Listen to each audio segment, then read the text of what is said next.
Yang pertama, pengertian. Interaksi yaitu satu relasi antara dua sistem yang terjadi sedemikian rupa sehingga kejadian yang berlangsung pada satu sistem akan mempengaruhi kejadian yang terjadi pada sistem lainnya. Interaksi adalah satu pertandingan sosial antara individu sedemikian rupa sehingga individu yang bersangkutan saling mempengaruhi satu sama lainnya. Nah, menurut Glynn dan Glynn dalam Sukarto tahun 1982, interaksi sosial merupakan hubungan-hubungan sosial yang dinamis yang menyangkut hubungan antara orang perorangan, antara kelompok-kelompok manusia, maupun antara orang perorangan dengan kelompok manusia tersebut. Apabila dua orang ini bertemu, interaksi sosial dimulai pada saat itu juga. Mereka mungkin saling melebur, berjabat tangan, saling berbicara, atau bahkan mungkin berkelahi. Aktivitas itulah semacam itu merupakan bentuk-bentuk interaksi sosial. Jadi kesimpulannya teman-teman, interaksi sosial itu ialah kemampuan seorang individu dalam melakukan hubungan sosial dengan individu lainnya atau kelompok dengan ditandainya adanya kontak sosial dan komunikasi secara langsung maupun secara tidak langsung, ya baik itu melalui aplikasi online. Terima kasih teman-teman. Yang berikutnya adalah syarat terjadinya interaksi sosial. Di sini menurut Sukarto pada tahun 1982 dia mengungkapkan beberapa syarat terjadinya interaksi, antara lain yang pertama kontak sosial, di mana kontak sosial berasal dari bahasa Latin con ataupun cum yang artinya bersama-sama dan tango yang artinya menyentuh. Jadi artinya secara harfiah adalah bersama-sama dalam menyentuh. Untuk itu kontak sosial dapat berlangsung dalam 3 bentuk. Yang pertama antara orang perorangan, yang kedua antara orang perorangan dengan kelompok, dan yang ketiga adalah antara suatu kelompok dengan kelompok lain. Untuk yang kedua yaitu komunikasi. Arti penting komunikasi adalah bahwa seseorang memberikan tafsiran pada perilaku orang lain dalam wujud pembicaraan, gerakan atau sikap. Adapun perasaan-perasaan apa yang ingin disampaikan oleh orang tersebut. Nah, jadi orang yang bersangkutan kemudian memberikan interaksi terhadap perasaan yang ingin disampaikan oleh orang lain tersebut. Hal itu diungkapkan oleh Sukarto pada tahun 1982. Sedangkan menurut Wirawan dan Nohardi dalam Resita dan Herawati pada tahun 2014, komunikasi dapat diidentifikasikan sebagai berikut. Yang pertama, komunikasi dapat dipandang sebagai proses penyimpan informasi. Yang kedua, komunikasi dapat terjadi yaitu proses penyampaian antara gagasan dari seseorang kepada orang lain. Yang ketiga, komunikasi diartikan sebagai proses penciptaan terhadap gagasan atau ide yang disampaikan. 2. Faktor-faktor yang mempengaruhi interaksi sosial. Menurut Mahmudah tahun 2010, faktor-faktor yang mendasari berlangsungnya interaksi sosial antara lain yang pertama, faktor imitasi. Harus diakui dalam interaksi sosial peranan imitasi tidaklah kecil.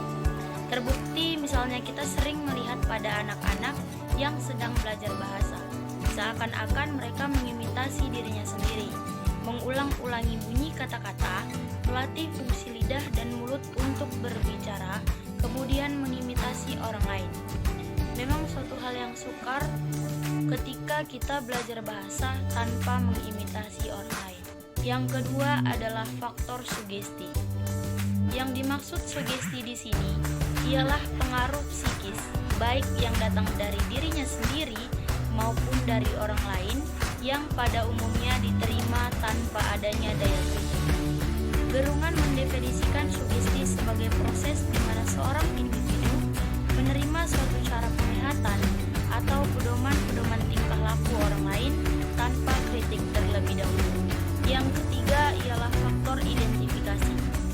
Identifikasi dalam psikologi berarti dorongan untuk menjadi identik atau atau sama dengan orang lain, baik secara fisik maupun non-fisik. Proses identifikasi pada kenyataannya seringkali untuk pertama kali berlangsung secara tidak sadar atau dengan sendirinya.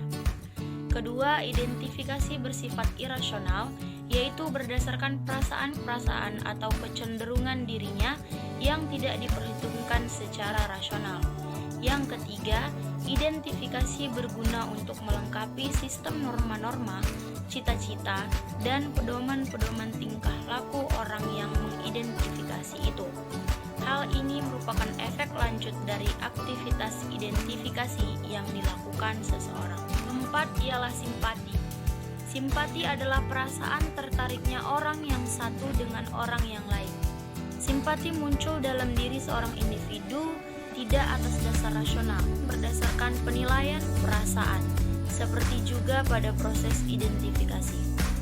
Seorang individu tiba-tiba merasa dirinya tertarik kepada orang lain, seakan-akan dengan sendirinya, dan tertarik itu bukan karena salah satu ciri tertentu, melainkan karena keseluruhan cara-cara bertingkah laku menarik baginya. Berikut ini ada beberapa solusi yang dapat kita lakukan agar kita mampu berinteraksi dengan orang lain. Cara dengan orang lain.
Jika ada anak yang sulit sekali berinteraksi dengan orang lain, maka saya ada tips ataupun solusi kepada orang tua untuk mengatasi permasalahan anak, yaitu sulitnya berinteraksi dengan orang lain. Yang pertama, biarkan anak berekspresi. Jadi ternyata salah satu penyebab anak ini selalu sulit dalam berinteraksi dengan teman-temannya, berkomunikasi dengan teman-temannya selalu sulit, itu dikarenakan sejak dini anak ini tidak sering mengeluarkan ekspresinya. Jadi kepada orang tua, cobalah untuk memberikan kesempatan kepada anak dalam bermain ataupun bersama teman-temannya untuk mengekspresikan segala minat dan bakat untuk mengembangkan diri anak tersebut. Yang kedua, jadilah role model. Jadi memang pada dasarnya orang tua adalah sebagai role model yang baik bagi anaknya. Setiap apa yang dilakukan oleh orang tua, anak akan langsung meniru apa yang dilakukannya. Yang ketiga, hadirkan suasana yang terbuka. Jadi sebagai orang tua, hadirkanlah suasana keluarga yang terbuka agar anak bisa lebih leluasa dan lebih bebas dalam mengeluarkan segala apa yang ada dalam dirinya dan khususnya bisa mengembangkan dirinya.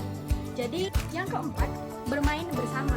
Jadi sebagai orang tua, tidak ada salahnya untuk mengajak anak bermain bersama di halaman rumah ataupun di depan rumah ataupun di mana, karena memang bermain itu adalah salah satu cara untuk mengakrabkan diri anak tersebut kepada orang lain ataupun kepada teman-temannya. Yang kelima, aktivitas berkelompok.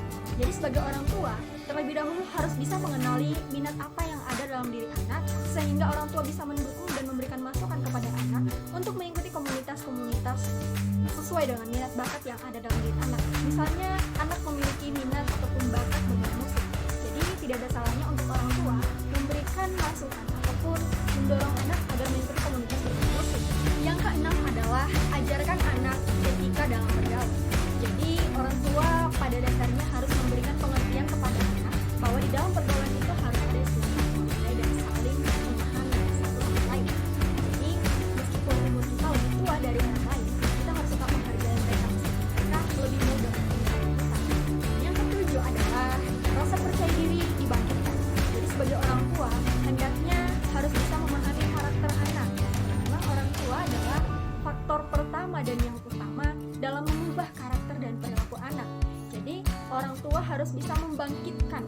ataupun menanamkan rasa percaya diri di dalam diri anak, sehingga ketika bergaul dengan orang lain, berinteraksi dengan orang lain, dia lebih percaya diri dan tidak merasa ragu. Yang kedelapan adalah anak selalu diperhatikan. Jadi, ketika anak berinteraksi ataupun bermain dengan teman-temannya, perhatikanlah anak Anda. Jadi, sebagai orang tua, berikanlah dukungan dan dorongan kepada anak meskipun anak Anda adalah sifatnya pemalu. Maka orang tua mencoba perlahan untuk membuka diri anak dan memberikan pengertian bahwa pergaulan itu bisa diantisipasi dan bisa diambil berbagai wawasan dan pengetahuan yang baru, karena dukungan dari orang tua sangat membantu anak dalam bersosialisasi dengan teman-temannya. Yang kesembilan adalah jangan protektif. Jadi kepada orang tua, hendaknya orang tua tidak terlalu protektif kepada anak, sehingga anak bisa lebih leluasa dan lebih bebas dalam mengeluarkan segala ekspresi dan perkembangan dalam dirinya. Jadi kepada orang tua, biarkan anak melakukan hal sendiri, tetapi tetap dalam pantauan orang tua. Dan yang terakhir adalah, coba jelaskan apa itu arti teman. Jadi sebagai orang tua, hendaknya bisa menjelaskan kepada anak, sebenarnya pertemanan itu apa sih? Sebenarnya apa sih gunanya pertemanan itu? Dan apa dampak kalau kita punya teman? Jadi ketika anak memiliki sikap yang tertutup, anak akan mulai terbiasa melalui penjelasan dari orang tua, melalui dorongan dari orang tua, dan ketika dia mulai merasa nyaman, anak itu akan merasakan ataupun memulai bersosialisasi dengan orang lain.